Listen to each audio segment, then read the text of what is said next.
Inna akramakum indallahi atqakum. Yang paling mulia di antara kamu di sisi Allah adalah orang-orang yang bertakwa.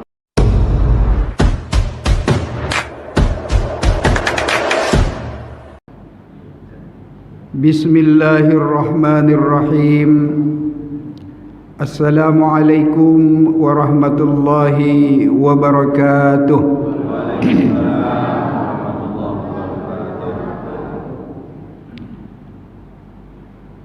Alhamdulillahi wa kafa wa salamun ala ibadihi alladhina astafa. Subhanaka la ilma lana illa ma 'allamtana innaka antal alimul hakim. ولا حول ولا قوة إلا بالله العلي العظيم. قال الله تبارك وتعالى في كتابه الكريم بعد أعوذ بالله من الشيطان الرجيم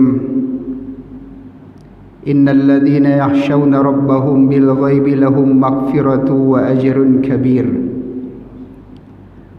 وقال المصطفى صلى الله عليه وسلم من خاف عدلت ومن عدلت بلغ المنزل.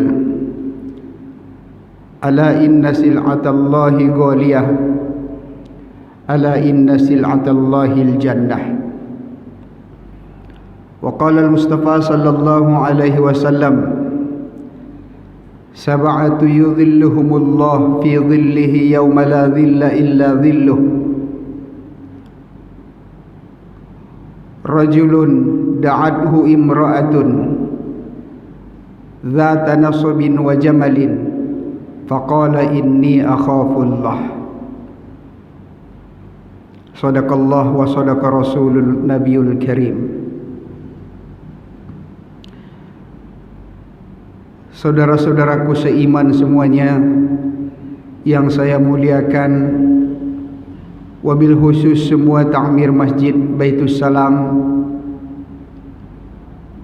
para ulama, umara, tokoh masyarakat yang sudah pernah jadi tokoh, yang sedang jadi tokoh, maupun yang sedang mencalonkan jadi tokoh, encik-encik dan puan-puan, Pak Farhan berpangkat datuk, berasal dari Sumatera, berasal dari Tapanuli Selatan, Kota Sipiro. Tolong kita jangan mengantuk sampai masuk waktu isyraq. Kalau nanti lepas isyraq mau mengantuk, silakanlah sampai waktu isyraq saja, insyaallah. Insyaallah soto tersedia, insyaallah. Marilah kita dengan segala kerendahan hati mengucapkan puji dan syukur kepada Allah Subhanahu wa taala. Kita yang memerlukan Allah Subhanahu wa taala, Allah tidak perlu dengan kita. Salawat salam sejahtera kepada insan budiman yang kita sangat rindu berjumpa dengannya. Walaupun di dunia ini kita akan tidak dapat berjumpa dengannya, tapi kalau kita sentiasa mengamalkan sunnahnya, seolah-olah kita sentiasa bersamanya. Seperti telah dijanjikan oleh beliau, man ahya sunnati faqad ahabbani wa man ahabbani kana ma'i fil jannah. Barang siapa yang sentiasa menghidupkan sunnahku, bermakna ia mencintai aku, dan barang siapa yang mencintai aku, nanti ia bersamaku di dalam surga. Bapak Ibu hadirin rahimakumullah, mudah-mudahan semuanya kabar gembira, sehat sentiasa di suasana pagi yang sangat mulia ini. Seperti tadi pembawa acara katakan, hujan datang dengan gerimis, suasana sejuk dan dingin. Mudah-mudahan sejuk dan dingin ini menjadikan hati kita tetap bergembira kepada Allah di tempat yang baik ini, di waktu yang baik ini, pembicaraan yang baik-baik ini. Semoga dalam suasana yang baik Allah jadikan kita menjadi hamba-hambanya yang baik. Baik rezekinya, baik kesehatannya, baik rumah tangganya, baik ibadahnya, baik segala-galanya, baik hidup dan baik juga matinya, dan baik tempat kembalinya. Hasanah fid dunya wa hasanah fil akhirah. Seperti doa yang kita sentiasa panjatkan, Rabbana atina fid dunya hasanah wa fil akhirati hasanah wa qina adzabannar.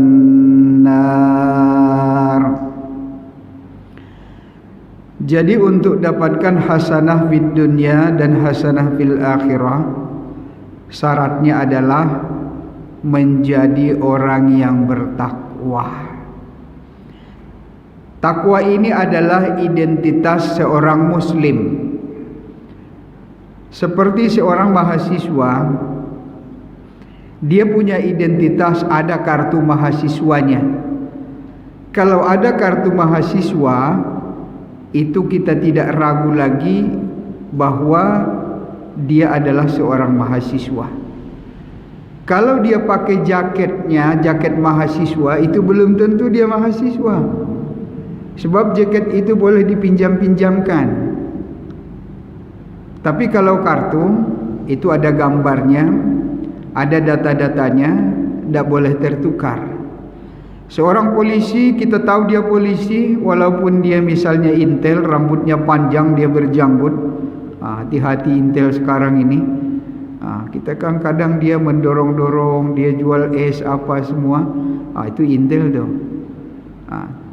Tapi dia polisi, kenapa? Ada identitasnya, bahwa ada kartu polisinya. Tentara juga seperti itu, ada kartu keanggotaan tentaranya. Jadi begitu jugalah seorang muslim, identitasnya itu adalah apa? Takwanya. Jadi kalau ada orang Islam tidak bertakwa, seperti seseorang yang kehilangan identitasnya. Mahasiswa tidak punya kartu identitas, diragukan kemahasiswaannya. Seorang polisi tidak punya kartu identitas, orang tidak yakin walaupun dia pakaian polisi. Seorang tentara pun belum tentu kalau tidak ada kartu identitasnya. Banyak polisi gadungan, banyak tentara gadungan yang mengaku-ngaku menyamar jadi polisi, akhirnya ketangkap oleh SPM. Jadi begitu juga kita, identitas kita adalah takwa. Makanya dalam Al-Quran takwa ini Allah ulang-ulangi sebanyak 245 kali kalimat takwa ini, yang menunjukkan identitas seorang muslim adalah takwanya kepada Allah. Dan orang yang selamat di dunia adalah orang yang bertakwa. Orang yang selamat di kubur adalah orang yang bertakwa. Orang yang selamat nanti di padang mahsyar, karena kita semua ini adalah calon-calon penghuni padang mahsyar, semuanya orang bertakwa. Orang yang masuk surga pun semuanya adalah karena takwanya. Inna akramakum indallahi atqakum. Yang paling mulia di antara kamu di sisi Allah adalah orang-orang yang bertakwa. Kemuliaan kita bukan pada harta, kemuliaan bukan pada jabatan, kemuliaan bukan pada pengaruh, kemuliaan bukan pada gelar, tapi pada harta.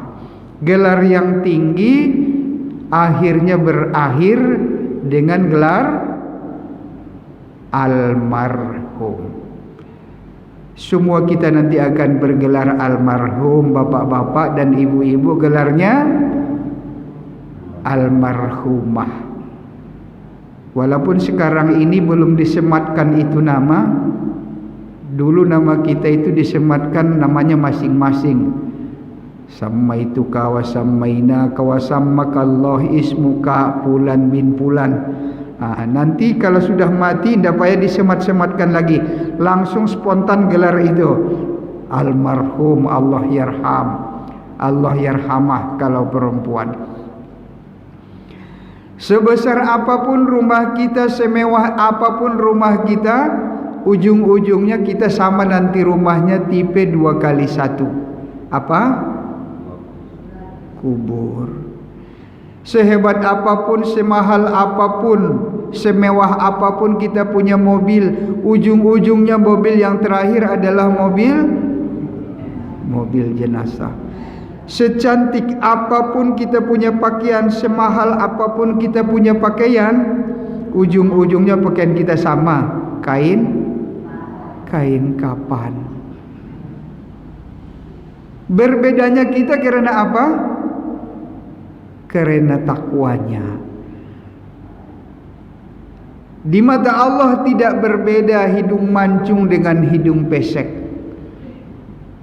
yang tinggi dengan yang pendek, yang gemuk dengan yang kurus, yang ganteng dengan yang biasa-biasa saja, yang hitam dengan yang putih, yang mudah senyum dengan yang suka manyun. Sama saja semuanya, berbeda dengan takwanya. Inilah yang membedakan kita semua, takwa. Siapa yang takwa di dunia ini, Allah akan mudahkan urusannya. Siapa yang bertakwa di dunia ini, maka dia bersama Allah di mana saja. Jadi untuk ini hadirin rahimakumullah, mari kita sama-sama lihat dulu kajian kita pagi ini, bagaimana takwa menurut pandangan Imam Ali bin Abu Thalib. Apa takwa ini? Umar bin Khattab sebelumnya mengatakan bahwa takwa ini adalah seperti orang yang berjalan di jurang yang curam. Di lembahnya adalah tempat-tempat yang berbahaya. Saya mau tanya ibu-ibu, bapak-bapak, kalau kita berjalan di tepi-tepi tebing, di sini tidak biasa ya. Kalau kita di daratan-daratan India, di daratan Cina, itu biasa mereka itu jalan di tebing-tebing yang sangat curam. Di bawah itu sangat berbahaya sekali. Kira-kira kalau kita berjalan di situ, apa yang kita lakukan pertama sekali? Hati-hati. Umar bin Khattab katakan itulah takwa, hati-hati itu. Orang tidak akan berjalan sembarangan, karena salah jalan akibatnya fatal. Kita mesti hati-hati. Itulah takwa. Sayyidina Ali mengatakan, ketika dia ditanya, wahai Ali, apakah tanda-tanda orang bertakwa? Maka Sayyidina Ali katakan, ada 4 tanda orang bertakwa. Ada 4 tanda orang bertakwa. Yang pertama, khaufu minal jalil, takutnya hanya kepada Allah yang maha agung. Ini yang pertama, tanda orang bertakwa, hanya takut kepada Allah yang maha agung. Seperti tadi dibacakan dalam surah Al-Mulk, ayat yang ke Innal ladzina yakhshawna rabbahum bil ghaib lahum maghfiratun wa ajrun kabir. Kita lancarkan. Ayat berapa itu? Berapa, Wak? Dikit lagi. 12.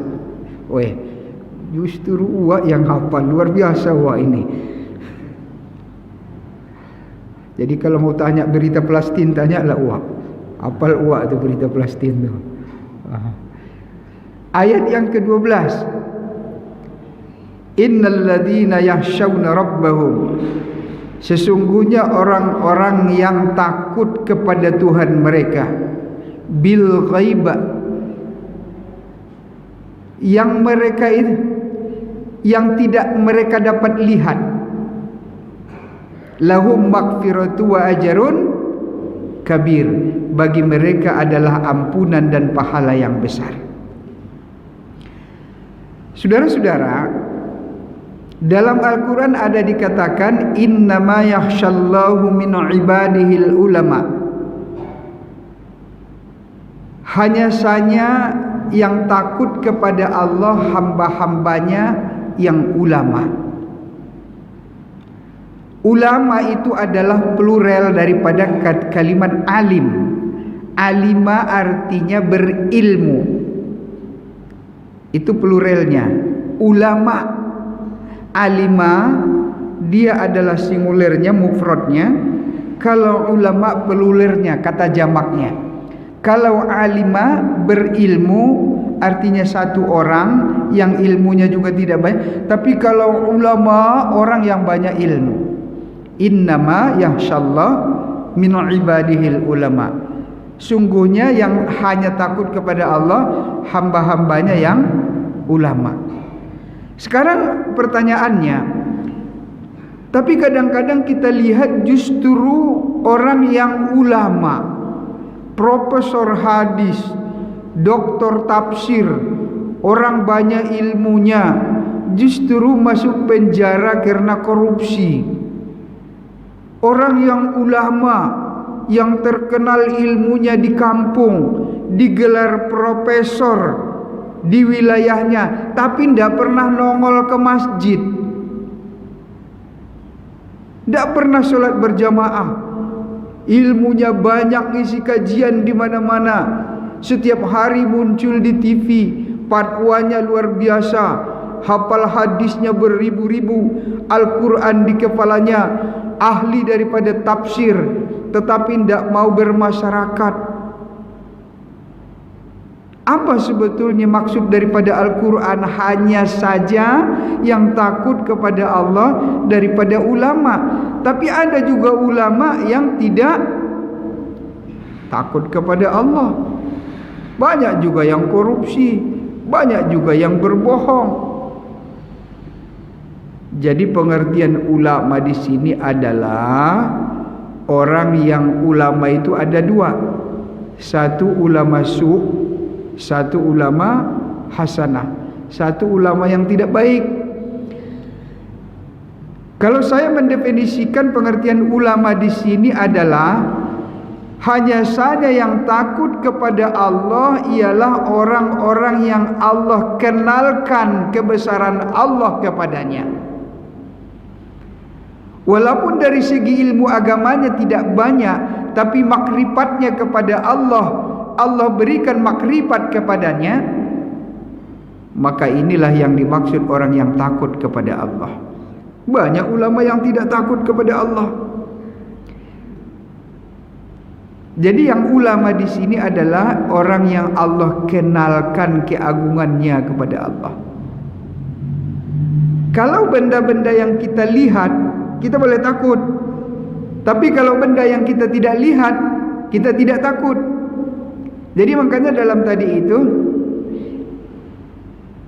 innal ladzina yakhshawna rabbahum bil ghaibi lahum maghfiratu wa ajrun kabir. Mereka yang takut kepada Tuhan mereka, kepada Allah yang tidak mereka lihat. Allah berjanji memberikan kepada mereka ampunan, maghfirah, wa ajar. Ajar itu dalam bahasa Indonesianya adalah pahala. Kabir yang besar. Kabir dalam kata manusia, kalau besar itu sudah besar. Tapi bagaimana kalau kabir dengan Allah sendiri yang berkata? Tidak dapat dibayangkan. Jadi takut kepada Allah ini adalah merupakan rahmat Allah. Karena takut ini adalah nikmat Allah yang sangat agung. Karena apabila manusia tidak takut kepada Allah, inilah terjadinya maksiat dan kezaliman. Dosa terjadi karena dua perkara. Ada niat, ada kesempatan. Walaupun ada niat tapi tidak ada kesempatan, tidak terjadi dosa. Ada niatnya tapi tidak ada kesempatannya. Ada kesempatan, tidak ada niat, juga tidak ada dosa. Makanya tadi hadis yang dibacakan itu, sab'atu yudhilluhumullahu fi dhillih yauma la dhilla illa dhilluh. Ada 7 golongan manusia yang mendapat naungan Allah ketika tidak ada naungan nanti di akhirat kecuali naungannya. Salah satu di antara 7 itu adalah apa?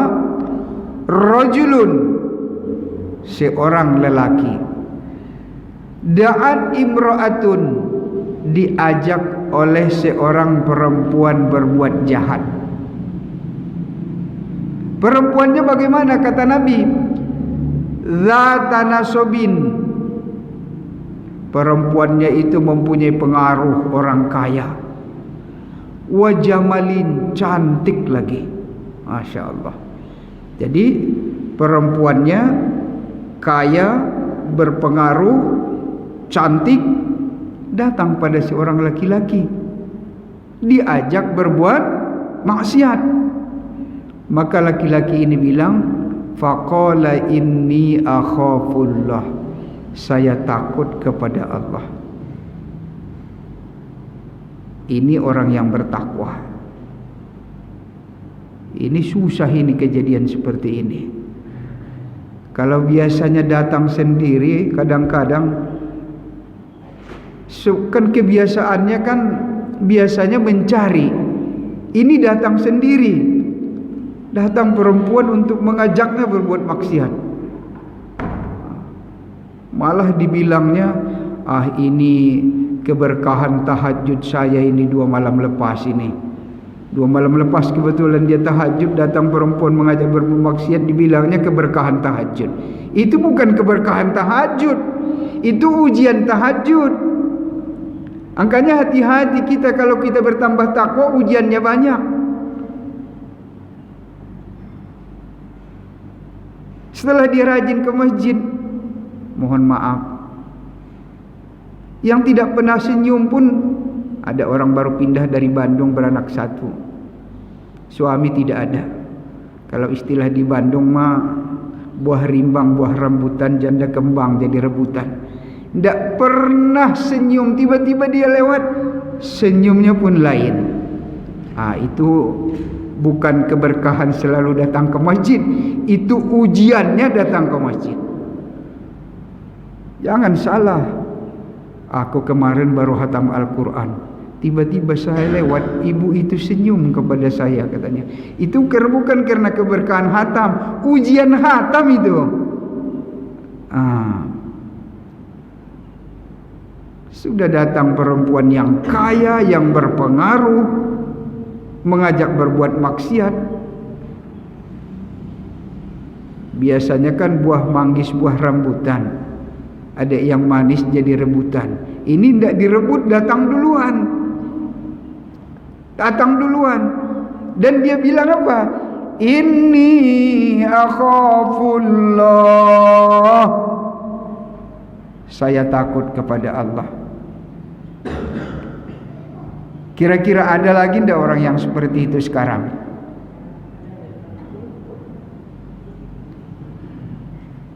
Susahlah dicari. Susah dicari. Kalau datang seperti itu bukan jawabnya inni akhafullah, apa? Alhamdulillah. Ini berkat saya sering datang ke masjid ini. Bukan berkat itu, ujian datang ke masjid. Karena setiap kita ini menaik imannya, ujiannya semakin meningkat. Ujian TK beda dengan SD, ujian SD beda dengan SMP, ujian SMP beda dengan SMA, ujian SMA beda dengan universitas, ujian S1 beda dengan S2. S2 dengan S3 beda. Jadi kalau kopral imannya itu, kopral pula setannya. Tapi kalau sudah imannya itu level tinggi, sudah jenderal, bukan lagi berbintang 4, jenderal besar berbintang 5, maka setannya pun akan datang, setan superpower berbintang 7. Jadi jangan main-main. Jangan dianggap itu keberkahan. Itu adalah ujian.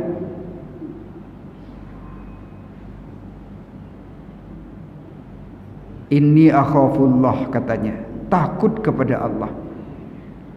Jadi makanya doa kita salah satu yang perlu adalah, ya Allah, jadikanlah saya hamba-Mu yang takut kepadamu. Jarang kita berdoa seperti itu.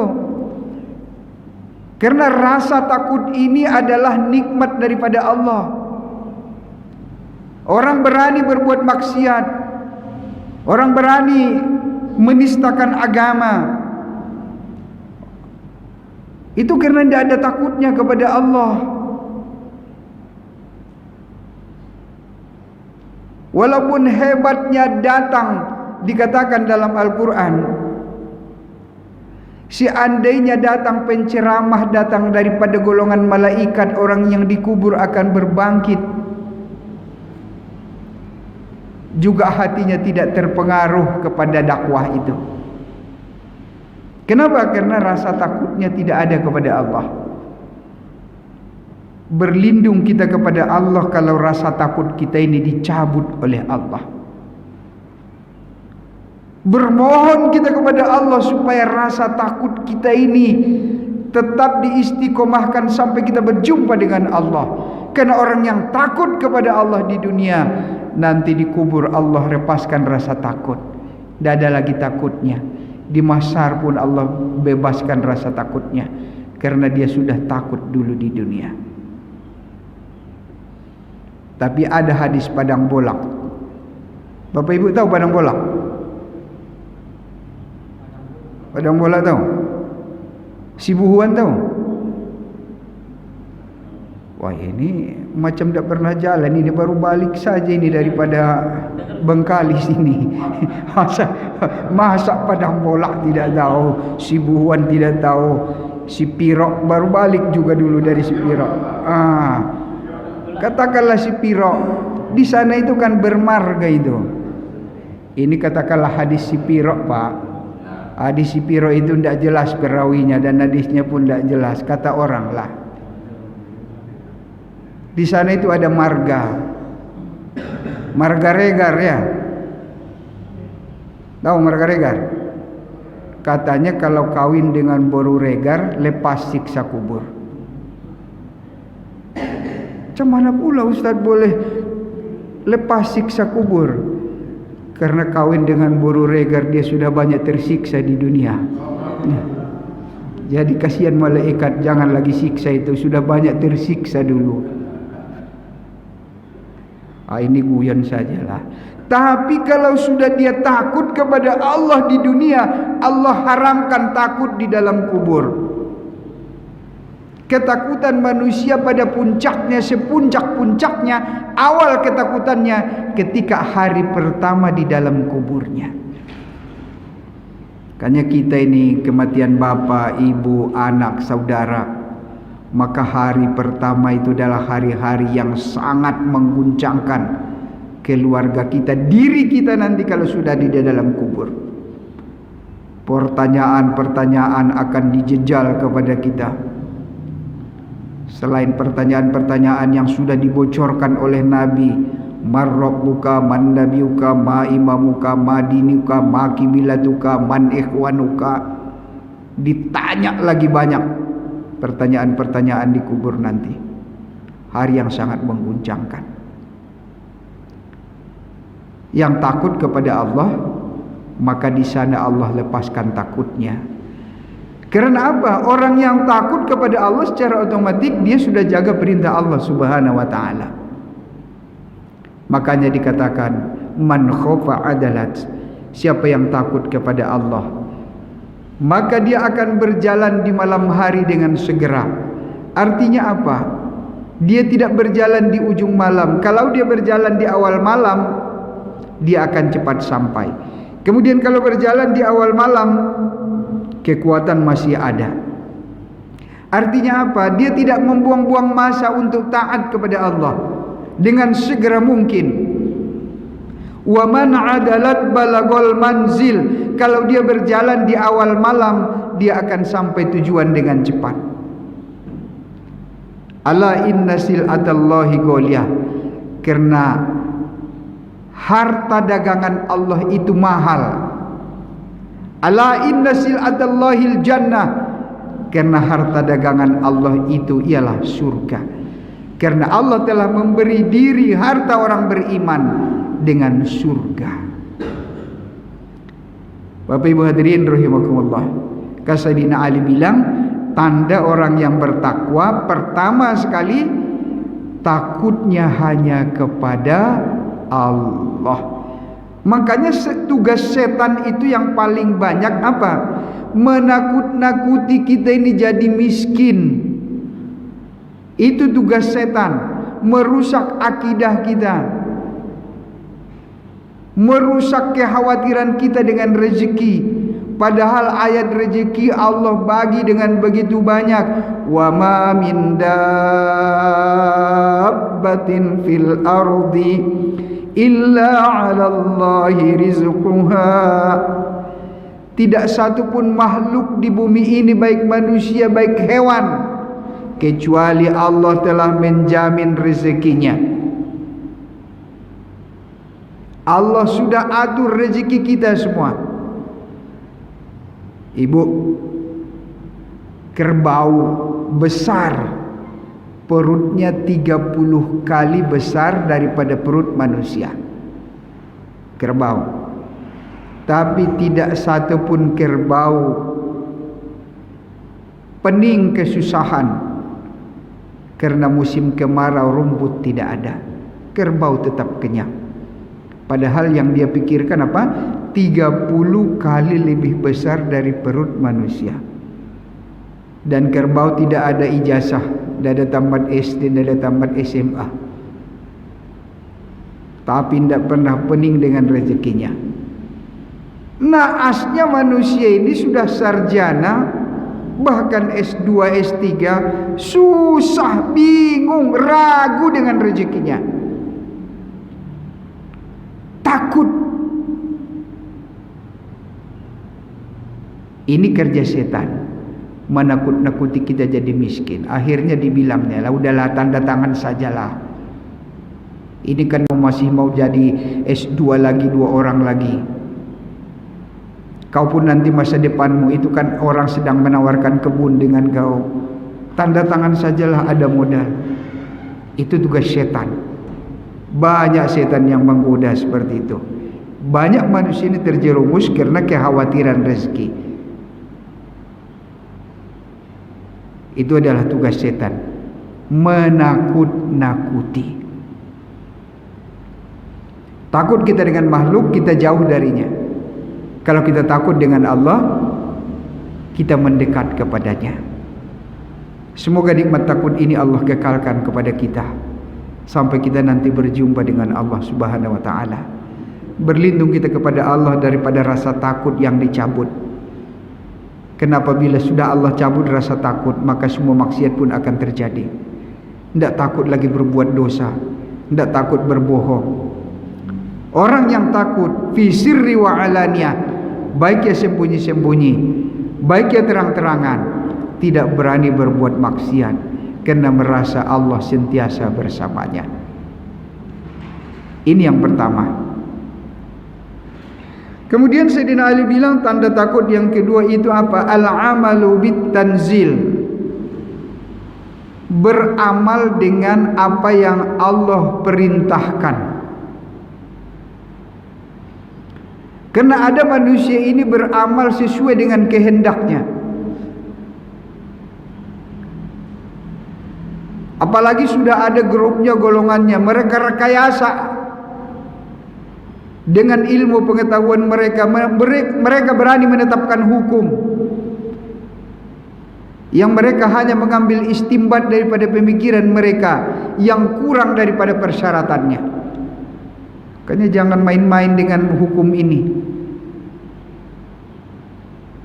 Jadi kata Sayyidina Ali adalah al-amalu bit-tanzil, amal dengan sesuai dengan perintah. Bu, kalau ada orang Solat ini kan orang bermacam-macam ya. Kalau kita lihat orang solat, ada yang solatnya tegak, Allahu Akbar. Itu baru dari takbir itu banyak bermacam-macam. Ada dia mengangkat tangannya itu selurus dengan bawah telinganya, tangannya jarinya ke depan. Ini yang betul. Artinya apa? Memasrahkan diri kepada Allah. Kan tanda pasrah itu mengangkat tangan. Kalau ibu bapak nanti pergi Eropa, pergi Amerika, kalau ada orang tunjukkan senapang, tunjukkan pistol, jangan lari. Itu kena tembak kita. Tapi kalau kita itu angkat tangan seperti itu, maka dia pun jatuhkan lagi itu pistol, jatuhkan lagi senjatanya. Angkat tangan itu artinya surrender, menyerah diri. Macam-macam kita lihat orang dalam solat ini. Ada yang seperti orang menortor. Allahu Akbar. Dari tortor dia mau sembahyang. Ada lagi macam-macam, baru memulai sudah Allahu Akbar. Tak apa yang dicoloknya ke depan. Ada. Tapi janganlah kita lihat-lihat, jangan sebutlah. Kalau lihat boleh, tapi jangan sebut namanya. Oh, jangan bilang itu ibu itu tuh, saya lihat solatnya itu bukan begitu. Allahu Akbar. Apa yang dibayangkannya itu mau dipeluknya seperti itu. Jangan sebut orangnya, lihat boleh. Karena bermacam-macam ada. Saya pernah lihat itu semua. Adalah yang berbolak-balik. Allahu Akbar. Apa pula diputar-putar tangannya itu? Solatnya itu Allahu Akbar. Berapa kali gulung baru itu. Tapi mudah-mudahan di Baitul Salam ya tetap ada juga lah nampaknya. Tapi jangan kita bilang-bilang. Tapi solatlah sesuai dengan kata Nabi apa? Sallu kama ra'aitumuni usolli. Salatlah kalian seperti kamu melihat aku salat. Kita tidak melihat Nabi langsung. Lihatlah bagaimana salat menurut Imam Muslim, Imam Bukhari, hadis-hadis yang lain yang kita lihat bagaimana cara Nabi salat. Makanya ada buku satu khusus, buku adalah salat sesuai dengan cara salat Nabi. Tapi jangan silap ya. Salat Nabi itu bacaan iktidal saja itu ada 18 macam. Jangan menyalahkan orang yang lain. Kalau kita lihat orang solat, at-tahiyatul barakatuh asyhadu an la ilaha illallah, digoyang di tangannya. Kadang belum itu, mulai at-tahiyatul mubarakatuh sholawatun. Semua ada dalilnya. Kalau yang begini masih biasa, ada yang diputar-putar. At-tahiyatul mubarakatuh sholawatun. Nah, semua ada. Ada yang solat lagi apa? Kalau mazhab Maliki, Allahu Akbar. Dia tidak lipat tangan, ini di solat. Allahu Akbar. Ada lagi tempat kita, Sami Allahu liman hamidah. Dia lipat lagi tangan. Itu semua ada. Jangan terlalu pintar, lebih hebat daripada guru. Oh, itu tidak boleh dilipat lagi, udah Sami Allahu liman hamidah. Dari mana keterangannya? Semua ada. Al-amalu bit-tanzil, beramal sesuai dengan apa yang diperintahkan. Walaupun solatnya itu bermacam-macam, kita solat tadi ada Allahu Akbar lurus, ada yang kepalanya nunduk, Allahu Akbar tunduk kepalanya, ada yang kepalanya miring, Allahu Akbar. Macam-macam kita solat ini. Mau tundukkah, mau miringkah, mau apakah, asal jangan membelot dari kiblat. Tapi sehusyuk apapun tadi solatnya, sehebat apa solatnya, sampai dia solat itu lama, sholat dia di pinggir surau, lalu datang burung bertengger di pundaknya, dipikirnya itu adalah pokok yang sudah dipotong, bertengger burung di situ, khusyuknya dia sholat luar biasa, tapi sholatnya tidak ada wuduknya, sah tidak? Tidak sah. Jadi al-amalu bitanzil, beramal sesuai dengan apa yang diperintahkan. Jangan membuat amal sendiri. Karena orang yang bertakwa, kata Sayyidina Ali, tidak berani beramal di luar daripada yang diperintahkan. Yang ketiga, ar-ridho bil qalil. Ar-ridho bil qalil adalah ridho dia dengan pemberian Allah walaupun sedikit. Ini orang yang bertakwa. Orang bertakwa tidak pernah susah hati dengan keputusan Allah. Makanya Nabi SAW tunjukkan kepada sahabatnya, wahai sahabat-sahabatku, sekejap lagi akan datang ahli surga. Kemudian besoknya Nabi berkumpul dengan sahabat, lalu lebih datang, akan datang lagi ahli surga. Orang yang sama lewat sampai 3 kali.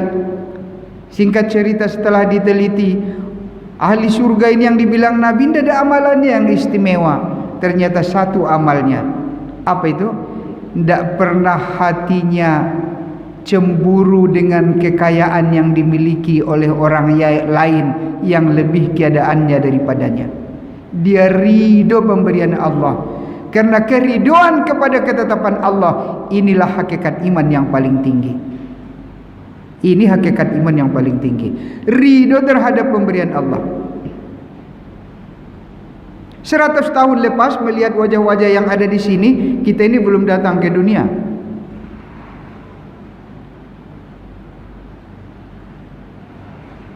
Mungkin kita ini paling tinggi nih 80 tahun, 70. Kita datang ke dunia ini. Kita datang tidak membawa apa-apa, zero, kosong. Lalu Allah titipkanlah kita apa? Allah titipkanlah ilmu, Allah titipkanlah harta, Allah titipkan istri, suami, anak. Apakah kita itu punya? Tidak. Itu titipan. Harta titipan, jabatan titipan, kekayaan titipan, gelar titipan, semuanya titipan. Kalau namanya titipan, itu bukan hak milik. Satu saat akan ditarik kembali. Maka dengan titipan, ar-ridho bil qalil, mau besar yang dititip, mau kecil yang dititip, maka tidak punya hak untuk menggugat kepada yang dititip. Maka kenallah kepada Allah. Kalau kita sudah kenal kepada Allah, maka kita akan ridho kepada yang dititip.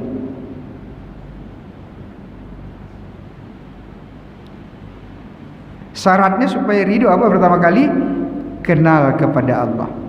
Kalau sudah rasa kenal, baru kita ridho, baru kita taat.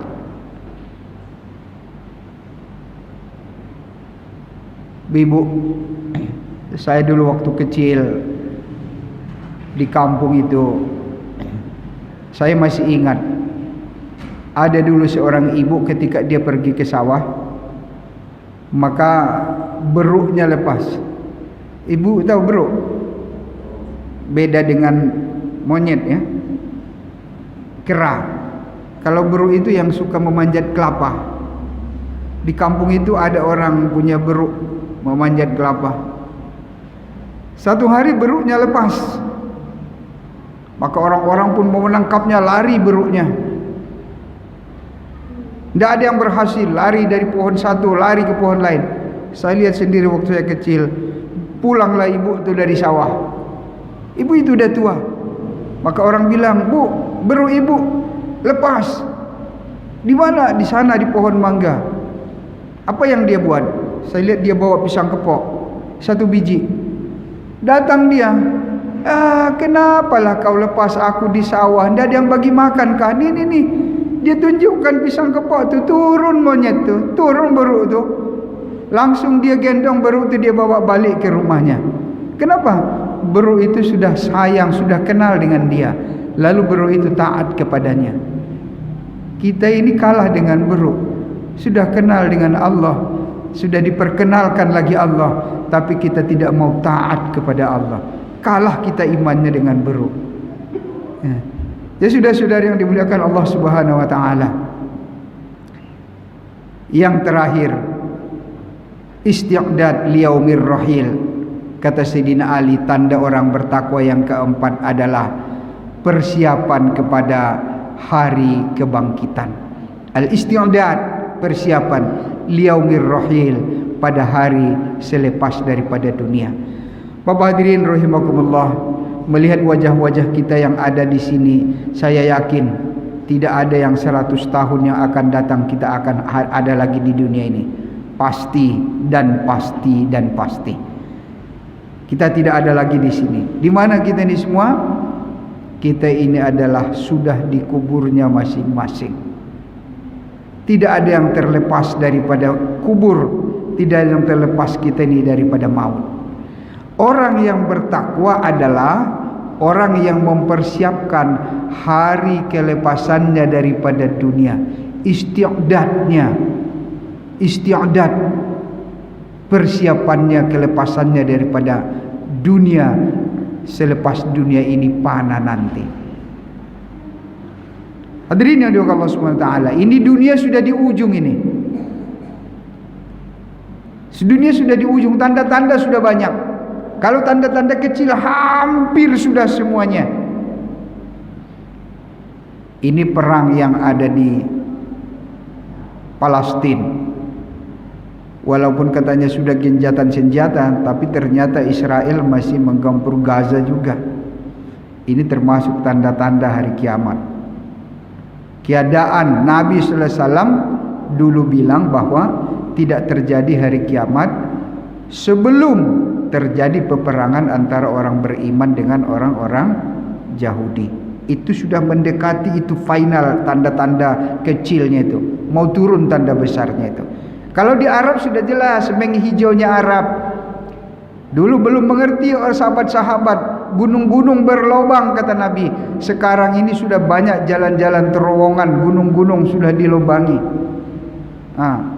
Kembalinya Arab seperti zaman jahiliyah. Kalau Haikal bilang bukan lagi Saudi Arabia, tapi Yahudi Arabia. Karena banyaknya hari ini di sana ini perempuan-perempuan yang buka aurat sudah ada. Orang-orang yang turis Eropa. Sekarang kalau kita lihat ke Arab itu ada itu satu tugu kecil di sana itu batas-batas haram, tanah haram. Tidak boleh masuk orang kafir. Sekarang di Madinah mereka sudah masuk. Di pelataran Madinah sudah masuk. Di pelataran Masjid Nabi itu sudah masuk. Pesta-pesta besar waktu masih terjadi perang. Kemarin bulan Oktober, di akhir Oktober. Mereka tidak mau tunda. Itu adalah semua adalah tanda-tandanya. Orang yang bertakwa bukan karena orang Arab. Orang yang bertakwa bukan karena hari-hari berbahasa Arab. Tapi orang yang bertakwa adalah orang yang mempersiapkan dirinya untuk menyambut kelepasan daripada dunia, walaupun ia tidak pandai berbahasa Arab, walaupun dia bukan keturunan orang Arab. Hadirin rahimakumullah, yang pertama tadi al-khawfu minal jalil, takutnya hanya kepada Allah Subhanahu wa taala. Yang kedua al-amalu bit tanzil, yaitu beramal sesuai dengan perintah. Yang ketiga adalah ar-ridho bil qalil, ridho dengan pemberian Allah walaupun sedikit. Yang keempat adalah al-istiqdad liyaumir rahil, persiapan menyambut hari kebangkitan. Ini menurut Sayyidina Ali tanda-tanda orang bertakwa. Semoga Allah pilih kita menjadi orang yang bertakwa, yang dimudahkan urusannya dunia dan akhirat. Dimanapun orang bertakwa, kalau dia bertakwa, di bumi manapun dia injakkan, dia tetap mulia. Karena ini jaminan Allah, inna akramakum indallahi atqakum, yang paling mulia di sisi Allah orang-orang yang bertakwa. Orang bertakwa di bumi manapun dia pinjak, dia tetap bersama Allah Subhanahu wa taala. Barangkali inilah kajian pagi kita untuk menggantikan Dr. Fahri hari ini. Mungkin sesuatu hal dia tidak dapat hadir. Apakah sudah masuk waktu isyraq? Belum. InsyaAllah kita ambil masa untuk tanya jawab insyaAllah.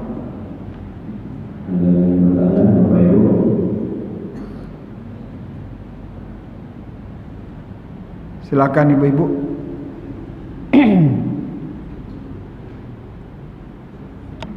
Bapak-bapak ada?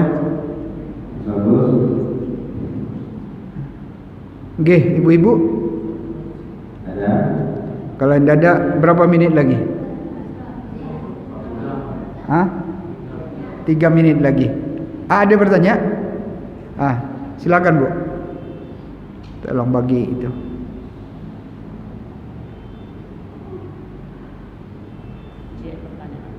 Cik saja.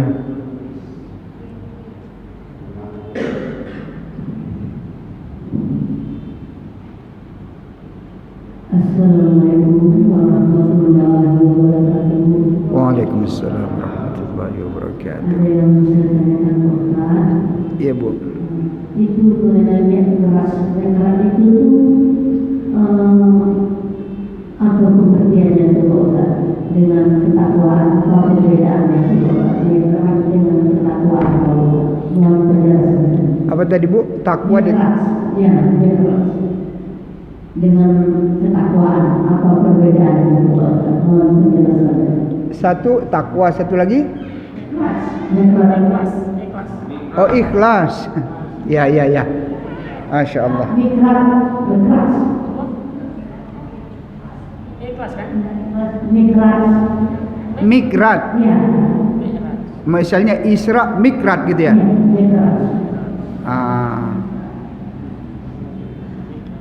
Masya Allah. Mikratnya ini maksudnya mim, ain, ra, alif, jim. Mikraj. Dengan takwa. Masya Allah.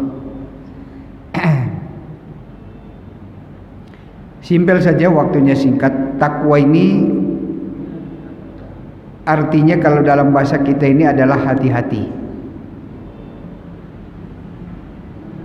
Takwa itu asal katanya qawaya, hurufnya qaf, waw dan ya. Artinya berjaga-jaga. Siapa orang yang sentiasa berjaga-jaga maka dia akan selamat. Itu takwa. Sedangkan mikrat adalah kalimat yang lain. Mim, ain, ra, jim. Kalau Isra, kalau disambungkan tadi itu, Isra artinya berjalan di malam hari. Mikrat itu artinya, itu adalah isim alat. Artinya apa? Asal katanya aroja, artinya naik, ikroj. Jadi mikrat adalah naik. Jadi perbedaannya itu, kalau takwa itu lebih cenderung kepada berjaga-jaga, berhati-hati agar dia selamat, sedangkan mikrat adalah naik, lebih cenderung kepada upaya untuk meningkatkan amal, upaya meningkatkan kedekatan dengan Allah. Jadi upaya untuk meningkat. Jadi mikrat itu artinya naik, sedangkan takwa itu adalah berhati-hati. Jadi seperti itu Bu ya. Kalau hati-hati maka dia selamat. Mikrat naik. Jangan asal lawan kata mikrat itu apa? Nuzul. Ingat saja nuzulul Quran, turunnya Al-Quran. Jadi kadang-kadang ada dulu saya punya kawan namanya Nuzli. Jadi satu hari dia mengadu pada kiai, Pak Kiai, saya ini buka warung gagal, bekerja gagal, tidak pernah berhasil. Maka kiai tanya, nama ente siapa? Nuzli. Tukarlah namamu. Nama dia Nuzli, turun. Jadi selalu turun. Jadi nama itu mempengaruhi kepada kita punya aktivitas. Itu daripada Nabi. Sebab ada orang namanya itu tidak menentu, maka Nabi tukar dengan nama yang bermakna. Jadi nuzul itu artinya turun, mikrat itu artinya naik, takwa itu artinya hati-hati. Semoga bermanfaat. Kalau Kak Nur artinya sudah bercahaya. Kalau Kak Nur itu bercahaya terus. Insya-Allah. Allahumma amin. Jadi kalau kita ini sudah takwa, kemudian kita miqrat, maka sampailah kepada nur. Seperti itu, sampai kepada nur. Jadi takwa, miqrat, nur. Allahu akbar. Nurun ala nur, yahdillahu ala nur. Dan nur yang paling tinggi adalah apa? Nur yang paling tinggi?